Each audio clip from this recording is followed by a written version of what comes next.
Hey there, I'm Maya Monell, and this is Powering Performance, brought to you by Burge Athletic. Each month, we're joined by some of the most well-respected coaches and trainers in the industry to take a deep dive into what makes their organizations great.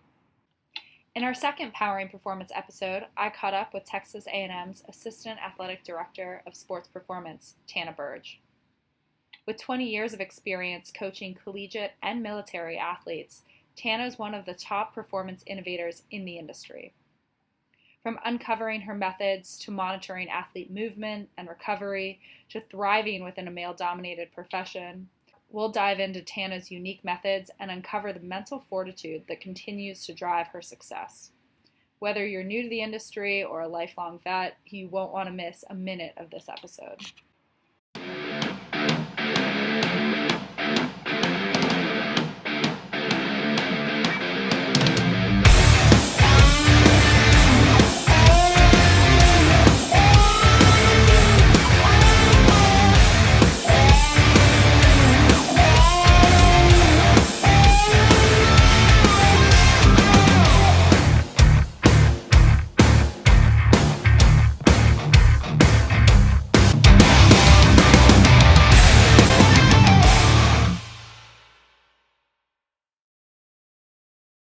Welcome back to Powering Performance, brought to you by Burge Athletic. I'm your host, Maya Monell, and today I'm thrilled to be joined by Tanna Burge, Assistant Athletic Director of Sports Performance at Texas A&M.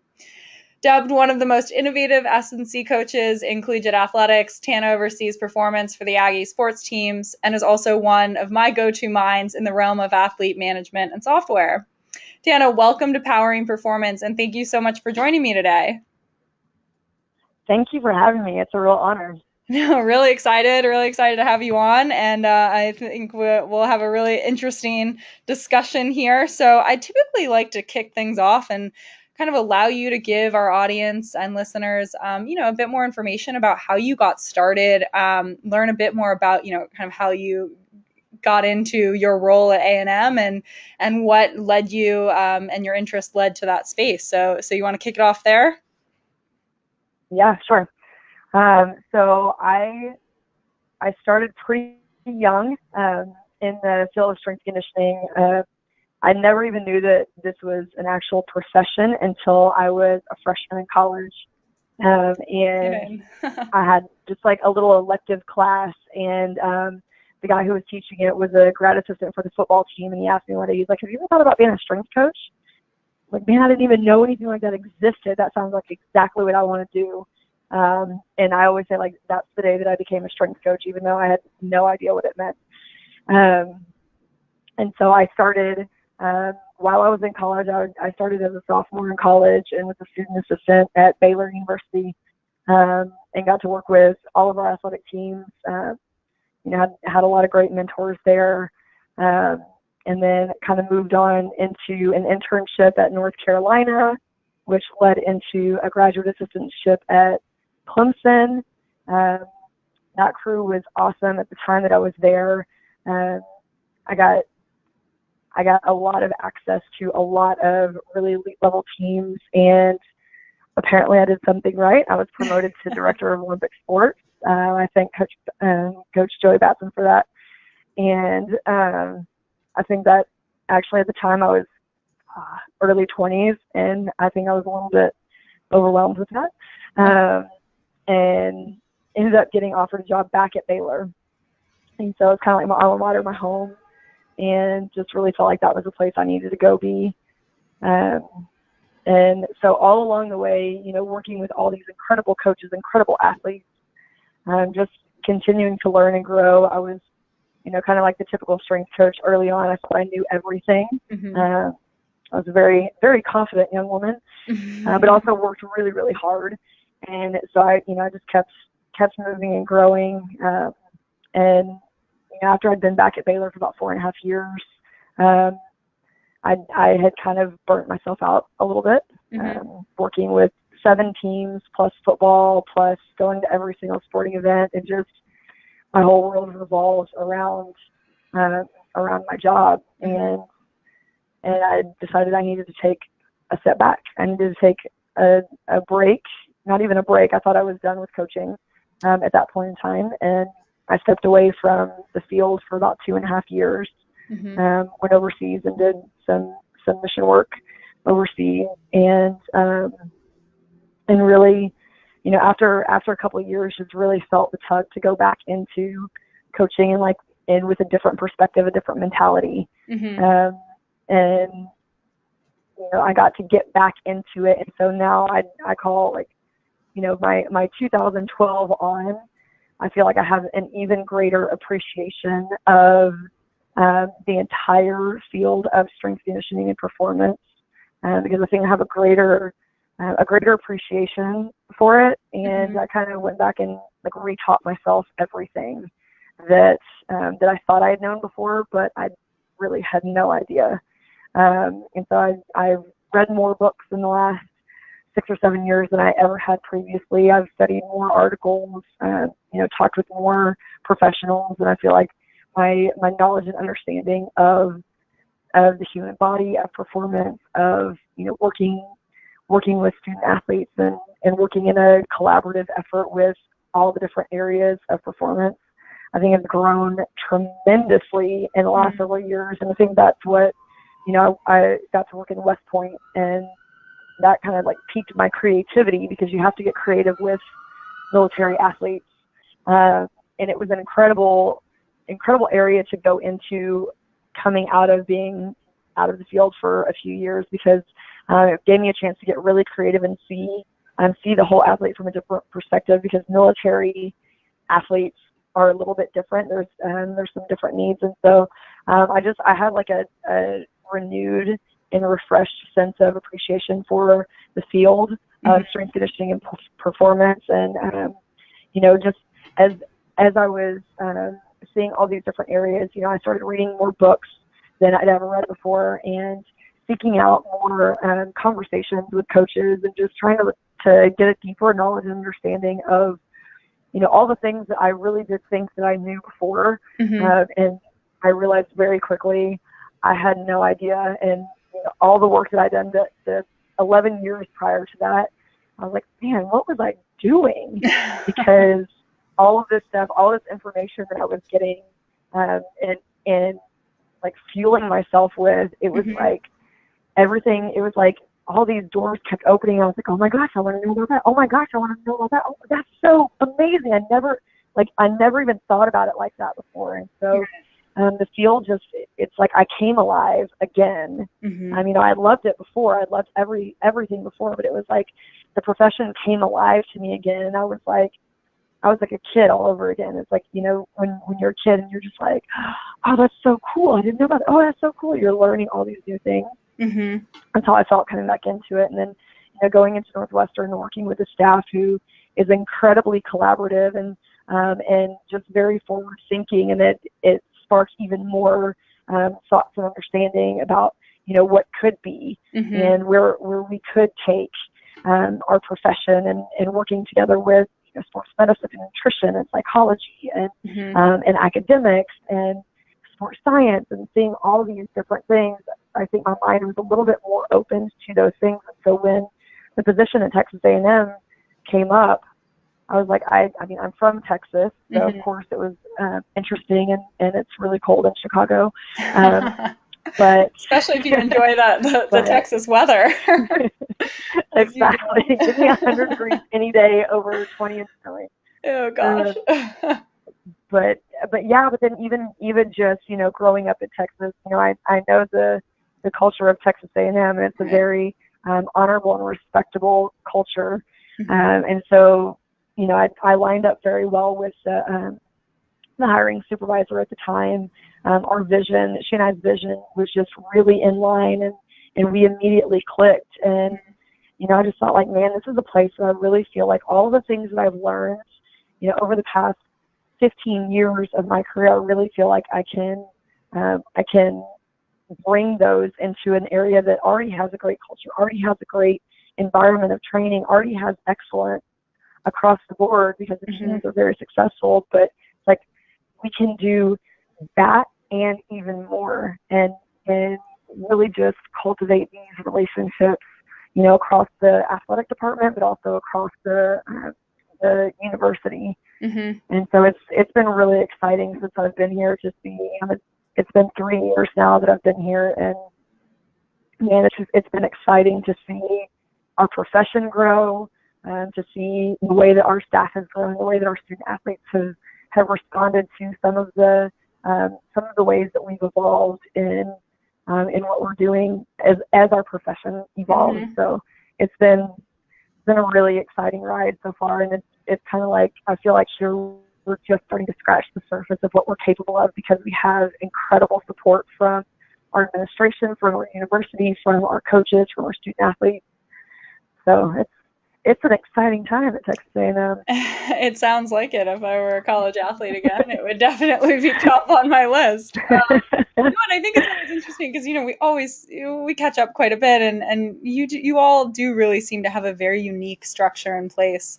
Not only just, the performance components and what, the successes that you all see year in and year out, but also, the camaraderie and the respect and the trust that you all have, not only kind of within the coaching staff, but also that your athletes give to you all so willingly. And that's a component that I'd really like to jump into now, is kind of talking about, A&M's performance and how you've been, driving kind of this next wave, I've been calling it recently, of kind of moving away, not necessarily away, but moving from strength and conditioning in its traditional sense, and coming into what we're starting to call, human performance, right? Like all of the different components of which that kind of encapsulates. And, kicking off that kind of broader topic, you manage a very wide variety of skill level, of sports, of different types of athletes every single day. I think it's always an interesting perspective to kind of get from you of what that's really like, especially for those coaches that are starting out. Like, for me, I was a tennis player, right? So I cannot imagine coaching a room full of swimmers. I mean, I can barely float, right? So tell us a bit more about, kind of managing such a wide variety of those types of athletes. Yeah, it's so interesting, and especially being here. It really is, like, it's an honor to get to be in this environment with these types of athletes, because we have, we're competing at the highest level in collegiate athletics across the board. And we have such an incredible staff. Like, there were, some just phenomenal coaches who were already here when I got here, and we're continuing to build our staff and build the trust level between, our staff and the care that we provide with the student athletes, with the coaches, with the department. And so, getting to kind of work in with that, we have, as a staff, we have a standard that's set of, like, we're going to provide the best care overall.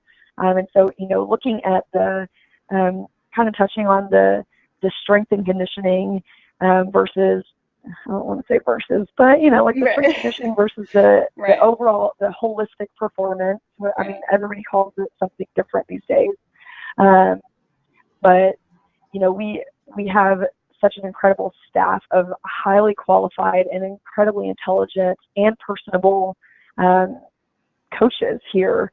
And so when we get to provide that type of care for our student athletes, they see the athletes across the board, they see the level of expertise that we're bringing to the table, and they're seeing the level that we're continuing to educate ourselves and continuing to grow ourselves. They see us, whiteboarding together. They see us, practicing and demonstrating things with each other. They see us communicating about things. And so I think just at a base level, they understand and trust that, we're not just here to make them pick heavy things up and put them down.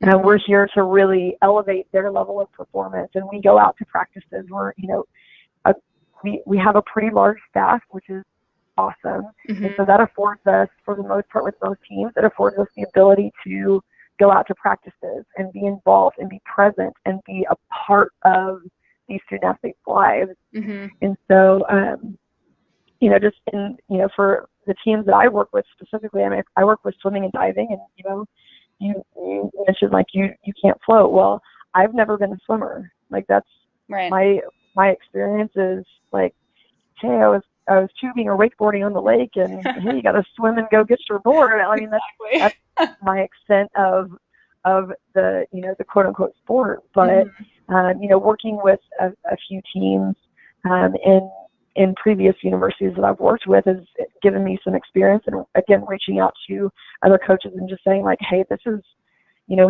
we've got a few non-traditional sports here, by, you know, American standards, non-traditional, you know, with swimming and diving and with equestrian and, you know, sports like that where it's like not everybody has had experience with those teams. So, you know, a lot of it is just building those relationships with the athletes and saying like, hey, what do you feel?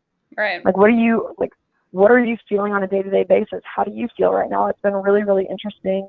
You know, as we dive deeper into our education of this sport, I mean, that's something that, you know, I really encourage all of our staff members. Like, if you don't know the ins and outs of your sport, like, you best go study, go research, go to practice, get in the ear of the coaches. And the coaches, like the sport coaches, love that.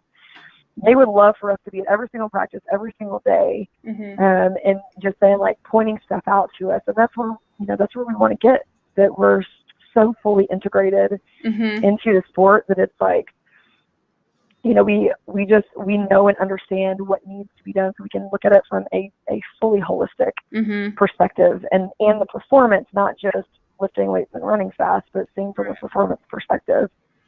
And so it's, you know, we have a diverse group of athletes, and you know, I work with both men's and women's swimming and diving, which is a very diverse group of athletes, and on the day-to-day, you know, I'll go out to practices, and we have two separate coaching staffs with them, the men's and the women's, and they do things very differently. And so it's just, you know, talking to them, asking them questions like, you know, what is your idea of this? How do you do this? I want to know your culture, your understanding, your belief, your perspective on things, so that I can program in a complementary fashion to what you're already doing. Right. And then we also, I mean, I don't think it's unique anymore. I think when we started, it was kind of unique, but I think a lot of different programs are doing this now. But we have what we call performance meetings, where we get, you know, the sports performance coach, sports medicine, sports nutrition, psychology, academics, director of ops, members of the coaching staff. We all get in the same room, whether it's, you know, once a week, once every other week, once a month, where we discuss what's going on with the teams. We discuss, you know, whether it's specific athletes or whether it's trends, or, you know, we see things that are kind of consistent across the board, and then we make plans where how are we going to either proactively look into just managing these teams and managing the performance, or if we need to, you know, preferably we'd be proactive about everything, but if we need to be reactive, how do we react and respond across the board so that everybody is consistently on the same page, moving in the same direction, with the same message to the athlete, so they're not getting a completely different message. And I think along, like, with that, we've gained even more trust from the student athlete with what we're doing, because they know, like, oh, you're communicating together. And some of them are like, oh, I can't get away with anything. And then some of them were like, oh man, like, you're communicating, you actually know what's going on with me. You have an understanding, an idea of what's actually going on with me. And you're not doing your own thing and this other person isn't doing their own thing. Like, you're all working together to make sure that my best interest is in mind. Right. No, I think that makes a lot of sense. It's interesting too. Question? Yeah, absolutely. I don't know, tenfold it does. I think it's interesting, you know, how much of an emphasis teams, like you said, are now placing on that kind of global meeting, right? Like everybody, you know, anybody with any type of touch point on one individual athlete does meet and get together, because there are just so many variables that we're now taking into consideration, that it's, you know, it's ineffective, you know, not to. And I think that trickles down from, you know, the pro to even the high school teams of trying to create these like systems, you know, management systems, essentially is that's all they are. It's exactly what we're doing, you know, in a day-to-day company like Bridge. So I think that certainly answers the question, and kind of leads in nicely to my next one a bit, you know, again, kind of considering these different metrics and different kind of impacts on performance. I'd love to hear a bit more about what you all are doing to monitor some of the kind of more holistic, as they've come to be known as, components to performance. So, starting off with like nutrition, you're again working with student athletes. You can only see them so often in and out of their day. How are you all educating, thinking about, distributing different types of information around the nutrition and the kind of upkeep that they should be thinking about year in and year out? Yeah. I think it starts with great communication. Mm-hmm. And as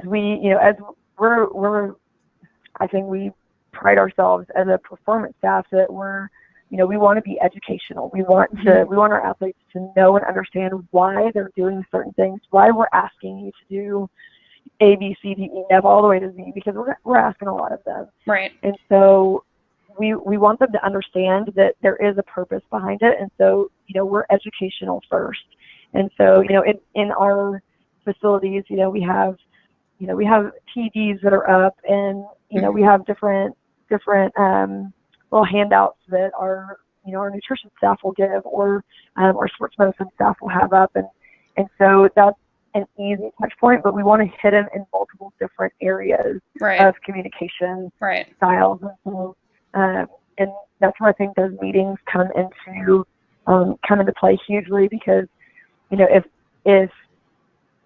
we see something as, performance, mm-hmm. if we see like a kid looks really lethargic and just isn't really recovering well, isn't really performing well, isn't, in the training, and, some of our coaches do questionnaires and RPEs and stuff like that, and, mm-hmm. and some don't.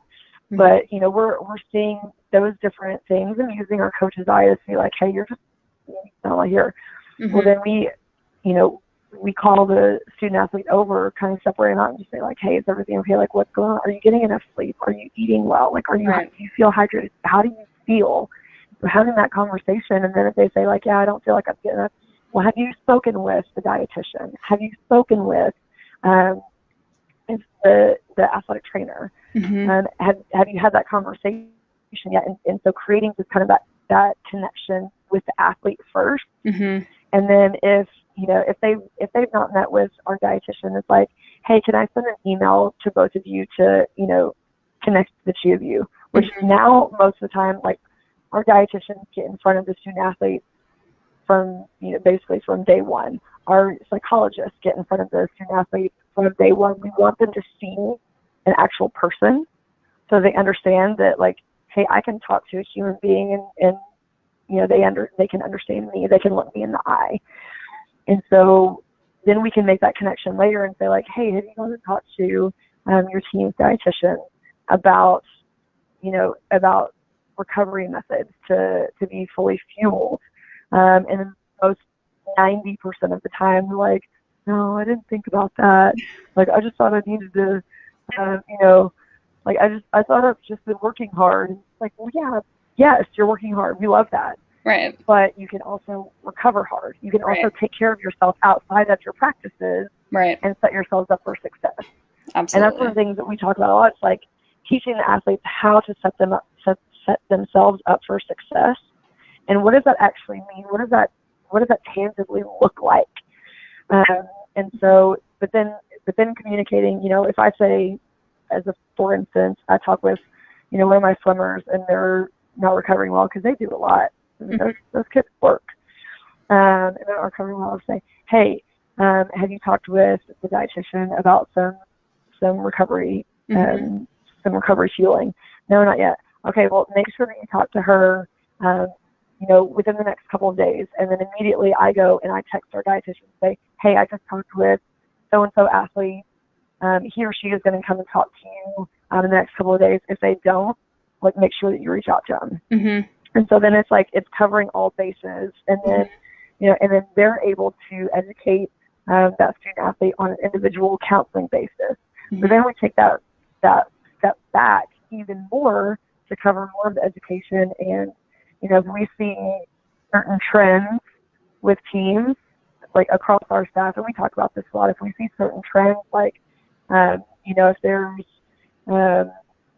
I can't even think of an example right now, like, you know, low fueling, or if their, if their DEXA trends are, trending in the wrong direction, or if we need to, college athletes, sometimes you see alcohol as a factor. So, so then, getting the dietitian or the psychologist in front of the team, so kind of like a team talk of like, hey, let's just be aware that these things are out there, and then these are ways to combat those issues if you are experiencing them. If you're not, great, that's awesome. But if there is anything else that you need, come speak to us.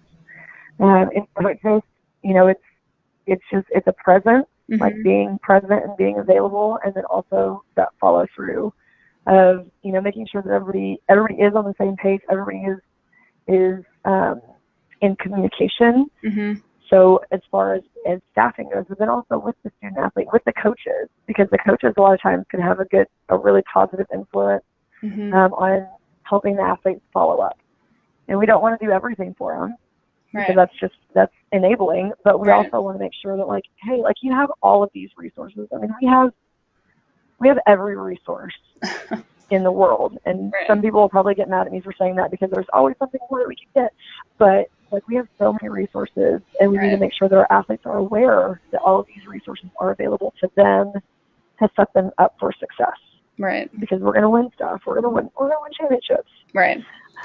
No, absolutely. I mean, I think that makes a lot of sense. I was, curious to see, there was a recent article that I was reading a couple of days ago. I can send it to you, basically on talking about student athlete sleep patterns, and how we're on the rise of apnea and insomnia among student athletes, specifically collegiate student athletes, and how hard it is to identify less insomnia, more apnea. And what it means to be able to teach a kid to identify some of those markers, right? Or teach even a roommate to identify some of those markers. And that kind of leads me into my questions around, we spoke a bit about recovery, and is there any kind of anything that you all are doing there that you've seen to kind of become more effective as you've had now a few years at A&M, and are you all feeling those kinds of same effects, and something that you need to look out for? Yeah, I think even just with so much research around sleep being presented, it's even more right now. There's so much more research that's out there now about the athlete and the importance of sleep. I mean, I've read a lot of stuff that, like, Sherry Ma has put out, and she's such an incredible resource, and is mentored by kind of like the guru of athlete sleep research. And so reading a lot of the information that's out there, we do try to educate our athletes on, appropriate sleep hygiene and appropriate methods to ensure that you are getting sleep. Obviously, we can't be, like, we're not going to be doing room checks at their apartment. So one of the great things that we've had just in the last several months, we had some shifts in personnel with our football staff, and because of that, we were able to get 2 sports scientists that came over to the Olympic sports side, and they've been such a valuable resource already. They've been with our team since about March.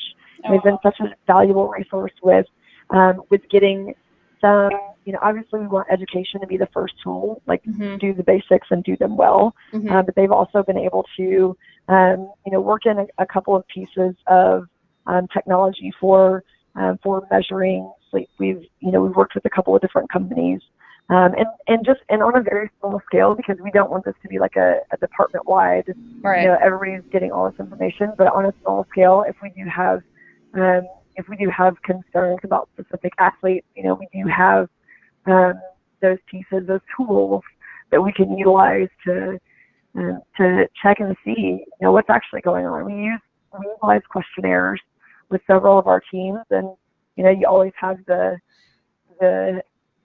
error if they're, you want to make sure that your athletes are compliant with giving appropriate information. But I think having those conversations first and that communication and that education first, and then following up with, if there is a continued issue with, an athlete that's like, I get 3 hours of sleep a night, or I never feel rested, I never feel recovered, I never feel like I'm getting enough, then, we can use one of these pieces of technology to track this athlete, right, and make sure, like, hey, what is actually going on? Because we want to make sure that, if there is a sleep apnea or other, sleeping disorder, like, we want to make sure that we catch that so that we can appropriately care for the athlete so that they can recover well. They do have a better quality of life long term, because obviously we're in it for, we want to make sure that we win championships in their 4 to 5 years here, but we also want to teach them and educate them on long-term health and a good, healthy lifestyle. And so if we can catch any of those things now, and then teach and educate on how to properly manage and maneuver through different issues like that, and we want to do that. And so, we've done a couple of different educational pieces with different teams. There was even I think it was last year, maybe the year before, working in conjunction with academics, there was a class for incoming freshmen that taught them all different types of stressors and how to combat those. And so it was like, fitness and nutrition and hydration and stress management and time management. And one of them I got to actually teach on proper sleep hygiene and cool. sleep for recovery. And so it was really cool to get to talk to all of the incoming freshman athletes, because that's the time when you're going to create good or bad habits. Right. And I assume when a lot of people don't have those habits, right? Exactly. And so that's, we have an athletics department that's very supportive of educating our athletes from the get-go, and then following through on, if we do see something consistently, going back to, different sleep disorders and sleep issues. If we do see an issue, we're communicating with sports medicine, we're communicating with our team doctors, we're communicating across the board. So if we do need to get further screening, if we need to go to a sleep study lab, there's an incredible sleep study lab here close by. And so, we've built partnerships with those areas around in our community and within our campus to ensure that, we are covering all of our bases, because, these athletes, yes, they're great. They're great for performance, but they're human beings. So we want to make sure that we are fully taking care of them as human beings. Right. No, absolutely. And I just have one other, kind of question around this, kind of the general performance at A&M and something I found really interesting, and actually a swim article I was reading that featured I think an interview of you of maybe a few months, even a year or so ago back, when you were talking about, when you probably have half, at least half the swimmers that you see that first come in as freshmen, have never done any kind of training before, strength and conditioning of that sense. Yep. And so when you think about that half, significant portion, how are you all, and how are you specifically when you get that kind of varying degree of training age, which we, talk about a lot, how are you considering that? What's the dynamic look like, across teammates, especially when you have that freshman who literally, might not know the difference between a kettlebell and a med ball. I don't know. Compared to, exactly. Right. Compared to your senior, even, kind of post-grad instance where, you've got a lot of variables to consider to make sure, to mitigate injury, right? How are you kind of navigating that? Yeah, absolutely.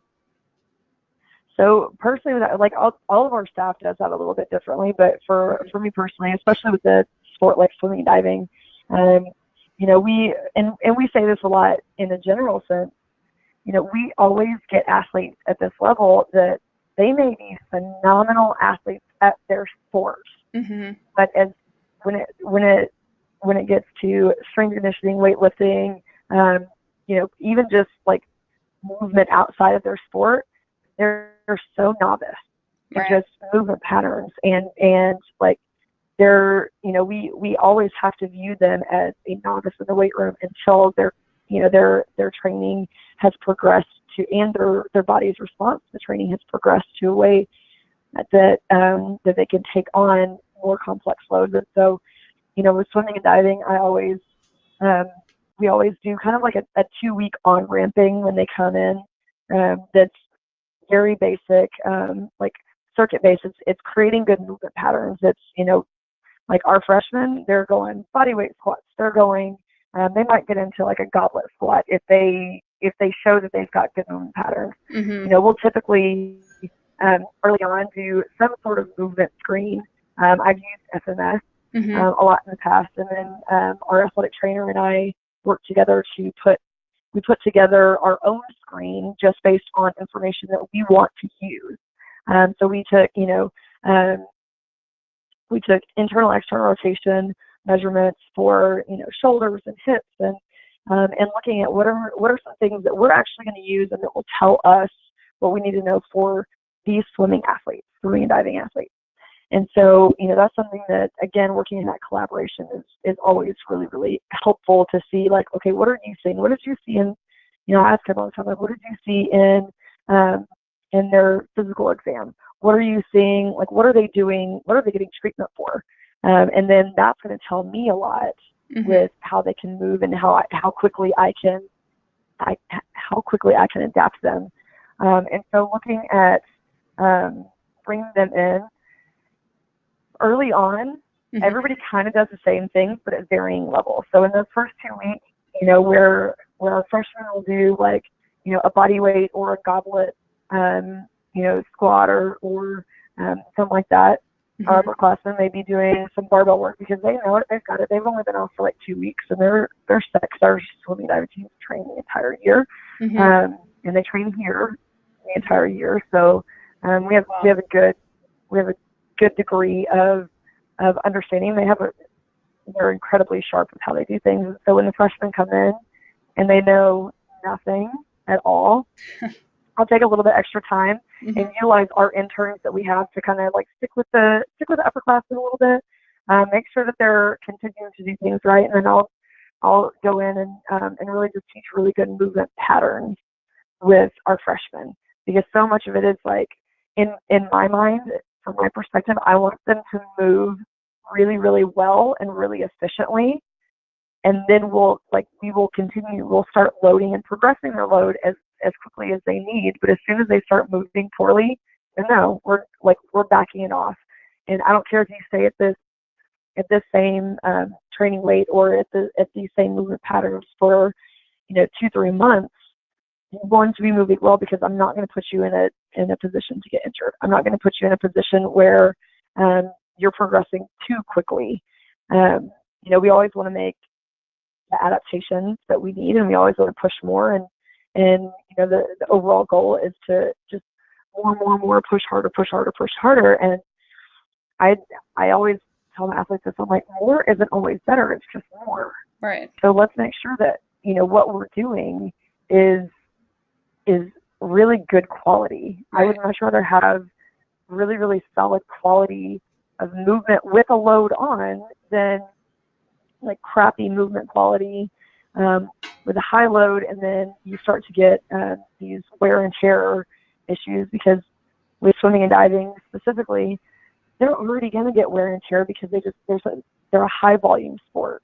Right. And so I'm not going to put high volume on, especially the freshmen when they're trying to learn a movement pattern. I'll put a moderate volume on them with kind of a regressed movement pattern to what the upperclassmen are doing. So we want to get them to the movement patterns that the upperclassmen are doing that I believe are important for their sport, but progressing them as necessary. So they'll kind of, for the first several weeks, they'll kind of hang out off to the side and do their very, very basic movements to get really, really good at those. And then we'll kind of pull them into something that looks similar to what the rest of the athletes are doing, because they're like, man, I just want to be with the team. I want to do what they're doing.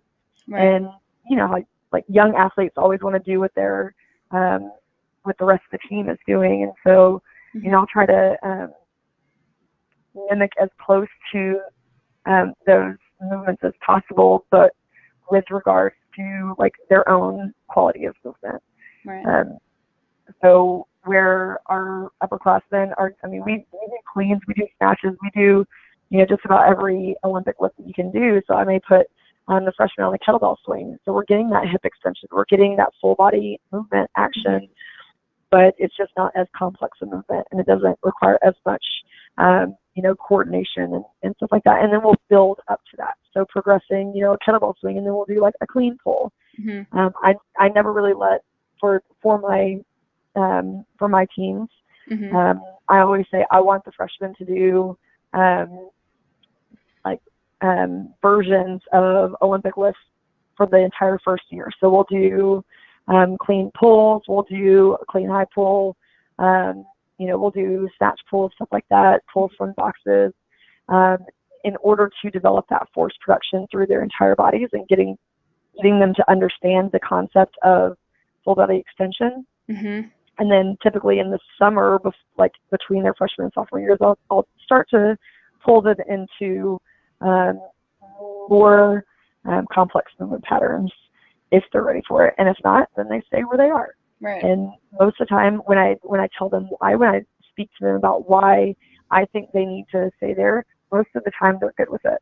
Right. Because they understand, like, hey, I'm not trying to put you in a position to get injured. I'm putting you in a position to be successful. Right. And still gain strength and explosiveness and power. And so we need to lay down the pattern of getting good strength with good movement quality, and then I progress from there. Yeah, no, that makes a lot of sense. And I think it sounds like, when kind of stepping back a bit, when you were talking about asking athletes to help, kind of goal set in some fashion, that seems like a key kind of indicator, right, for your success of, well, if even if you don't make it to this next level now, like you're still progressing and you're still going towards that goal anyway. And I think clearly you do a very good job of motivation, because I'm sure that can sometimes be a struggle.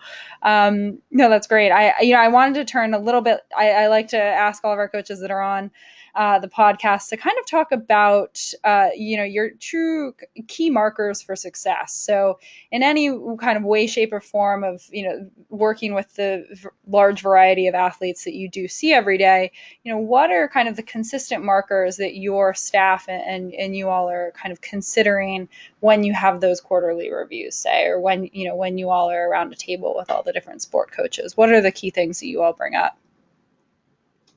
Man, that's a great question, because we always want to see success. And I think it's been such a hot topic in the strength and conditioning profession right now. It's like, how do you evaluate success? Right. And how do you evaluate, whether we're doing a good job or not? And so, I think across the board, with all of our staff, because we have an incredibly diverse staff, just in diversity of thought, diversity in philosophy, diversity in application. And so it does look a little bit different for everyone. So, we do have markers of, just like basic strength development markers. So, has their squat increased? Yes. Okay, that's great. But also we have to look at how is their performance increasing on the court or on the field, and does an increased squat measurement equate to increased performance on the field? And so when we kind of take that big step back, we always have to look at are the athletes being successful on the field of play, because that's what we're here to help them with. And so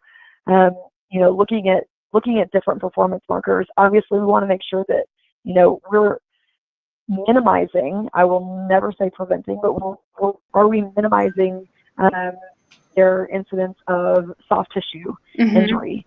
So working in with our sports medicine staff, are we minimizing those injuries that are that are a little bit more compatible? And then are like, what is the movement quality? So if I'm out at a practice, or if any of our coaches are sport performance coaches are out at practice, are the coaches saying like, hey, this person is moving better. This is, they're always giving us feedback. The athletes are always giving us feedback. And like, are we actually able to make an actionable change in how they're moving on the court, on the field?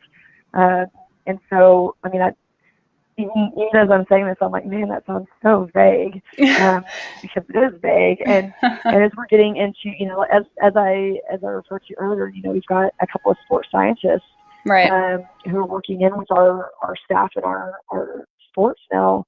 We do have an opportunity to get some objective measurements. mm-hmm. And so we're starting to see the value of what are those objective measurements telling us, Mm-hmm.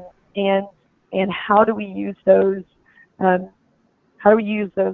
and the analysis of those, how do we use those to, deem what we're doing as successful or not. And, sometimes it's a great measure, and sometimes it's like, well, there's so many other factors right, that play into this that, we can't predict anything. We can't, we can look back and we can confirm mm-hmm. certain things kind of in hindsight. Mm-hmm. And so I think my overall answer to that is like, it's difficult to really deem something really successful. And I think so much of it is subjective, even though we do have a lot of objective measurements that are out there right now, right, which are super helpful. I mean, I love having all of these tools to help refine even more what we're all doing, but we don't put all of our stock in those. Mm-hmm. And we don't put all of our stock into one measurement, right, because as we look at the dynamic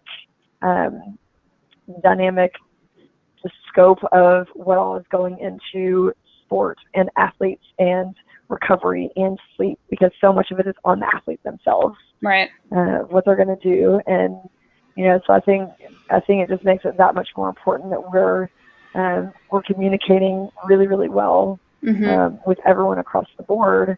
And do we all determine that, like, hey, like we are all making the absolute best effort to apply best practices to everything that we do across the board? And then, are the athletes healthy? Are they still enjoying their sport? Because we don't want to bog them down with the mundane. We don't want to. I mean, it's you can get bogged down too much in the weeds, and then the athletes are like, I just want to play.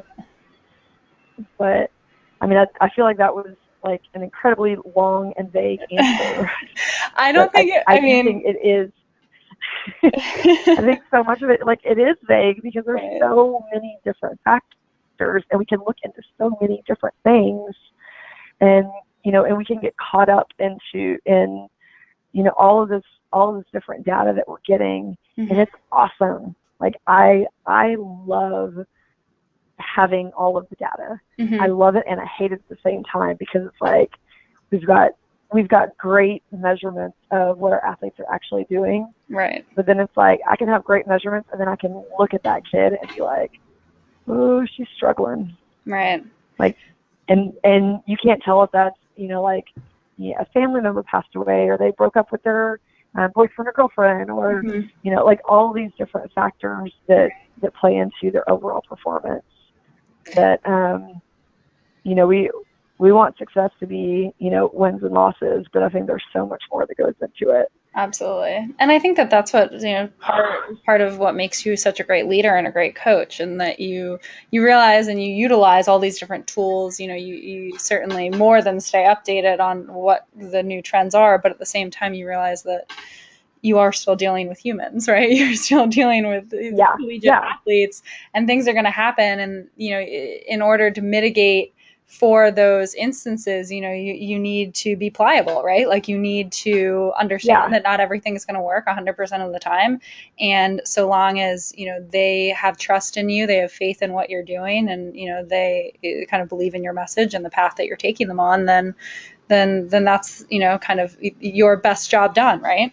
And I think that that's also, you know, from what you Exactly. said, some great advice to coaches that, you know, do often struggle to kind of like implement these really rigid metrics for success. And I want to turn, Yeah.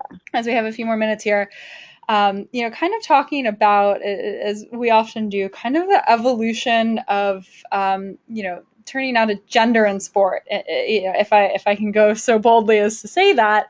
And, you know, I want to kind of kick that off. I was reading a really interesting article that was basically a feature on Kelsey Martinez, who, as you may know, became the first female coach in the Raiders this past year. So, you know, close to home for us. And it was actually an interview with Lee Brandon, who, for our listeners, might not know, you know, one of the first female strength coaches in NFL history in the 90s. And so when asked about the role gender plays in Brandon in the job, Brandon said, you know, I wanted the guys to see me as one of the guys. I wanted them to trust that if they were looking at two people to give them a spot, I didn't want them to hesitate, knowing as a strength coach that their lives oftentimes depend on us doing our jobs very well. And I loved that quote. And also when coming into when I knew you were going to be a guest on the podcast, I was kind of thinking about, okay, well, where could we go with this discussion? And I think that that's actually really impactful, right? Like, there should not be a difference. And hopefully, you know, you're seeing that there's less and less of one. So I wanted to just kind of pick your brain about that and, you know, ask do you kind of have a similar mentality when walking into that weight room every day?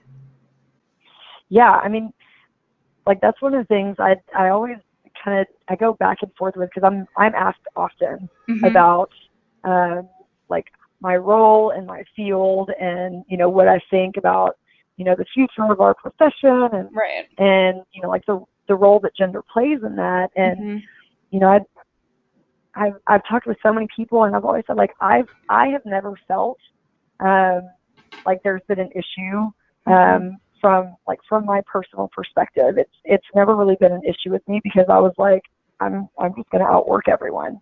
Like, I'm going to work harder. I'm going to be smarter. I'm going to probably not smarter, because there's a ton of brilliant people out there. But I'm going to, early on it was like, I'm going to work harder than everybody else. And you're just going to know, like, there's not going to be, like, you're not going to see a difference between me and that coach over there.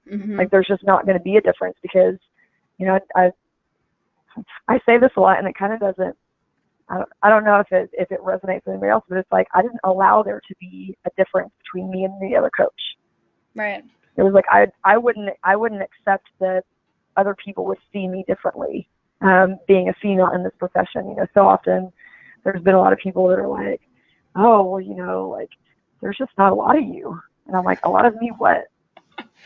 Like, there's just not a lot of females. And I'm like, yeah, but the ones that we do have, they're pretty damn good, because they're great coaches. Right. And I think if we don't allow that to be an issue, and I know that saying that, it's like, you know, some people have had a lot worse experiences than I ever have. I've had phenomenal experiences coming up through from being 18 to now a lot older than that. But, you know, everywhere that I've been, I think, you know, it's really great to be in a position where it's like, you know, the best coach is in this position. The best coach for these athletes is in this position. And now, you know, being in a position to hire coaches and to, you know, hire interns, it's like, you know, I don't want to look at gender. I want to look at, like, who's the best coach for this role, for this position. Who's the best fit? And I look more for fit than anything, because I want there to be an incredible message to anybody who has, you know, especially like females in this profession. Right. You know, a lot of them, you know, there's not a lot. I mean, there's several incredible female strength coaches in this profession across all levels. Absolutely. But there's also a lot of young females coming up that might not get to be mentored by a strong, confident professional that's just like, I'm not going to put up with anything less than full respect. I mean, I've had male athletes disrespect me, like, that. I mean, stuff that I'm just like, are you serious. God. And I mean, I won't even go into that example because it's quite disgusting. But it's funny just to go to the point. I mean, I had a football player in the middle of a game, right next to me, because we're, back then I was a student. We're the get back coaches at football games. And he walks up, kneels down right next to me, sticks a cup down his pants, pees in it, and then pours it out next to my foot. And then he just kind of looked at me, and I said, "Is that supposed to scare me?" Oh wow, good for you. And he just kind of grinned, and I was like, I mean, seriously, like, go get back behind the line. Like, I don't care that you just did that. And then, and then a year goes by, and we've worked with him and really helped him, and he came up and he apologized. He's like, "I'm really sorry." He's like, "I was incredibly disrespectful to you," and he's like you proved to me that you're worthy of respect, and I should not have acted like that towards you. And I said, "Thank you." And just stuff like that, just misconceptions of what somebody can bring to the table. And I think that's with anybody. There's people think that young coaches don't bring as much to the table. Right. And it's like, well, now young coaches they can be innovative, they can be creative, they can be insightful, they can have good critical thinking skills. It doesn't mean that you discriminate against them because they're young. If they don't have the specific experience that you need to fill a role, then that's one thing. But just because they're young, or just because they're female, or just because they're a certain race, like that goes into the whole, diversity of thought. But absolutely, I think if we can all just look at, like, if we want the best coaches to coach our athletes the absolute best, then I just think we need to grow up and just see people for who they are, and not what their outside looks like. Absolutely. That's really well said. No, I could talk about that all day. So, I won't keep you all day. I do have two more questions, and one that's very particular to our topic, and one that we always like to end with. But, in regarding what we were just talking about, and, kind of the space of the kind of evolution of gender and how we, would like to be treated in this space. What's your advice to female coaches starting in their career? I think just like knowing and understanding and believing in who you are. I think that's one of the biggest things. I talk to women in general about, like, just be confident in your own identity, be confident in who you are, and that will be presented to anyone that you come in contact with, as like, like, you walk into a room and you have presence and you have confidence. Right. Like, people see less of, like, oh, you're a female, and they see, like, that's a confident person, that's a confident woman. Right. And so for young female coaches, it's just, I love the Amy Cuddy TED Talk, and it's like, talking about, like, presence and power poses and stuff, and it's like, fake it till you become it. Right. Fake it till you become it. If you are insecure, you take a breath before you walk into a room, you pull your shoulders back, you pull your head up high, and it's like you walk in and it's like, I'm going to own this right now, and not in a cocky or arrogant way, but like, I'm going to own what I say. I sure as heck better know what I'm talking about.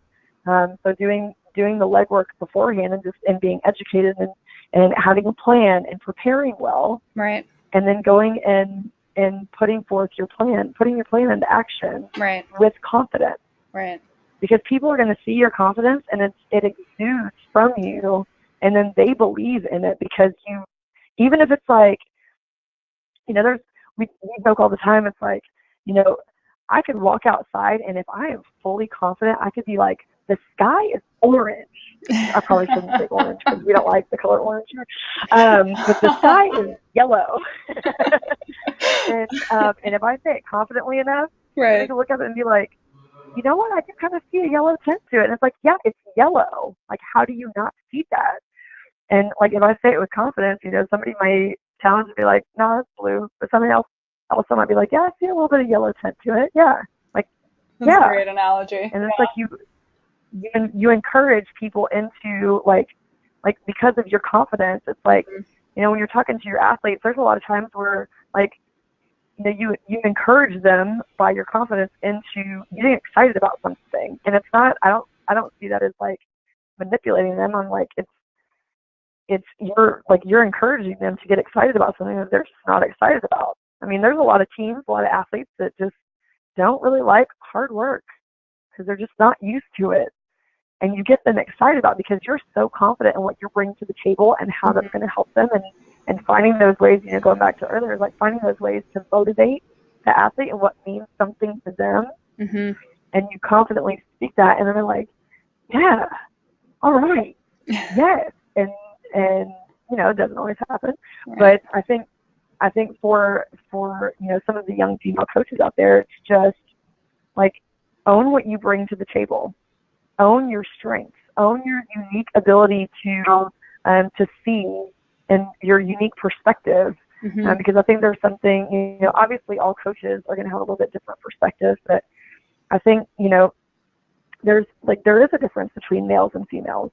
I mean, there's how many thousands of books about it, but, you know, like biologically, there is a difference between the male and female brain and the way that you see things, the way that we perceive things, the way that we handle things. And I think, you know, owning that and knowing the strengths that you bring to the table and how you can be valuable to whatever situation, whatever scenario you're in. That could be coaching, that could be, you know, building trust with student athletes, that could be building trust with coaches, that could be, you know, just any area of life. But it's like realizing and understanding and believing in the value that you bring. Right. No, absolutely. I think very, very well said. No, that's great. And lastly, I just want to kind of ask our question that we ask everybody that comes on an episode here is, you know, what has been your greatest accomplishment in your career so far? Oh my gosh. I literally just had about 18 things flash before my mind when you asked that question. We can do follow-ups. I suspect this won't be the last time we have you on. No, I love it. Man, I think the thing that always sticks out to me, and this is no knock to all of the teams that I've worked with, because I've worked with a ton of teams that have been so incredibly phenomenal, and like I've just seen so many great things. I mean, I've been in this profession for about 20 years now, and so that's a lot of things to sort through. But one thing that always comes to mind, when I was working at Northwestern, I got to work with their women's basketball team, and I'm big on culture, and I'm big on you know, creating a culture of excellence. And I think just the way that team, from the first year to the second year, the way that team responded and rose up to the occasion, and every single challenge that I brought to the table, they exceeded it. And I'm like, man, am I just not challenging them enough? That it was like, they were so determined and to believe in what they were capable of. And I challenged them. I said, you know, like at one point, and this was the day that I knew that there was a flip that had been switched, or switched and flip, whichever one that is.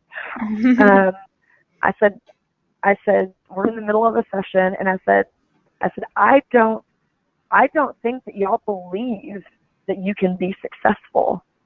And when it came out of my mouth, I was like, oh, I wasn't quite expecting to say that.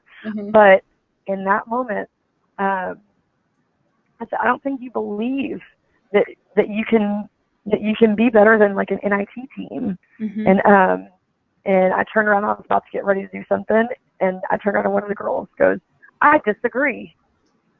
And in that moment, it was like every single person's perspective changed. Oh, wow. And like from that day, I'm getting chills. I was going to say. From that day on, But it was from that day on that these girls they had a hunger that like they bought into everything, and they built. I mean, a lot of people are like, you like telling me this, like, you built that culture. And I'm like, no, they did, because they bought into every single thing that I brought to the table, and then some. And their success is solely because they took ownership of themselves. And it was just like, I would say one thing, and they would take it, and they would take ownership. And they went from, an NIT team to going to the NCAA tournament for the first time in 37 years. Oh, wow. And just their mentality, I'm full body chills right now, because I love so much of, like, just like, there wasn't any one thing that happened, and it wasn't any like one, like, it wasn't an accomplishment for me, but it was an accomplishment for them, because they got to do something that, that program hadn't seen in 37 years, and they were excited, and they were so bought into everything, and it was really exciting to be a part of that, because I love seeing smiles on athletes' faces of like, man, like, yeah, we do believe in ourselves, right? And seeing just a full mentality shift, and yeah, I mean, that's why I do what I do. I mean, I can make people stronger. I can make people more athletic. I can make people more dynamic. I always say, like, I want to make you the best version of yourself. And a lot of it is like that belief in, like, hey, like, we can do more. Like, we can do more. And then allowing themselves to just do it. And I don't know. That's not really my accomplishment. That's a team's accomplishment. But I just, like, that's always stood out to me of, when I look at, like, a whole program of working with the coaches, working with the staff, working with everyone, and that team just fully, like, they fully bought in, and they owned it, and they were successful because of what they decided was a huge part of their own success. So it was cool. No, absolutely. And, I would say, listening to that story and having chills as well, that's a huge accomplishment on your part, because they wouldn't have gotten it without you, I mean, I really do believe that. And having now, known you for 2 years or so now, at least on Bridge, I can definitely see how, you, like I said, quickly gain your athletes' trust, and because you believe in them, you believe in the capacity that they have, and the willingness that they have to work and perform well and exceed expectations. And I think that those are all fostered by great leadership. So, I would always applaud you and the work that you continue to do, because it's really, truly inspiring. Well, that was my last question as well. So, Tanna, I just want to thank you again so much for joining us today. It's always a pleasure to get to catch up with you and hear, a bit about what you all are up to there, and hear more about your journey. I think it will be incredibly inspiring to a whole bunch of listeners, and looking forward to broadcasting it. So I will say thank you to everybody listening in, and until next time. You can check us out on iTunes, and we will follow up with some blog posts, and I'm sure we'll have Tanna on again. So, Tanna, thank you again. Thank you so much. I really appreciate it. It's been fun. Thanks again for listening to Powering Performance, brought to you by Bridge Athletic. If you like our show and want to know more about Bridge, check out www.bridgeathletic.com, and please leave us a review on iTunes. See you next time.